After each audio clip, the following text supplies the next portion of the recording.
So a lot of times when you're dealing with an enduring eating disorder, you're not going to have these dramatic changes. You're not going to have these, humongous steps.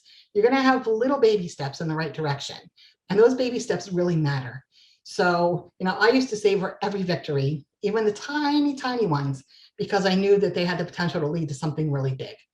Um, and I want to admit that when my daughter's treatment team told us that they were moving away from a recovery-based model and moving toward a harm reduction or a functionality model, I was really relieved. I was relieved for several reasons. First of all, I was relieved because it was a way to get my daughter back on track in her life. And I felt like she really needed to be back on track. And I also felt like it enabled our entire family to get back on track. It freed us in some way, because when your child first has an eating disorder, you're in crisis mode and your whole family's in crisis mode and you can't function. Your whole life is on hold and you're just waiting. And it can be years. You're waiting and you're waiting and you're waiting. And at a certain point, my daughter's treatment team said to us, okay, you're not waiting anymore. It's time to move on. It's time to find the new normal. And even though there was a degree of guilt that we felt with that, we also felt relief. I just want to say, I think that relief is perfectly normal.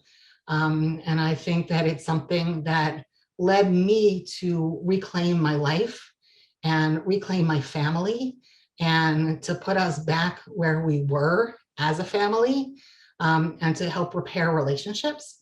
And that was really important for us. So I found myself straddling the line between hope and realism. And I think a lot of you out there probably straddle that line as well. You can and should always support your child, and you should always hold hope in their recovery. And with that, you need to make space for the other things in your life besides your child's eating disorder. And it's hard. It's really hard because, they say you're only as happy as your most unhappy child. And in this case, to some degree, I felt like I was only as healthy as my sickest child. And there were times when I really didn't feel healthy. I didn't feel like I was living a life. And that was really detrimental for everyone in my family, but it was really detrimental for me. And at a certain point, I came to the realization that I needed to live a life, a real life. And I couldn't keep waiting for something that may or may not happen. So we found different ways to support our daughter. And I think that we all benefited from that pivot. And I just want to end by saying that the three words that really resonate with me, that Judy mentioned, were quality of life.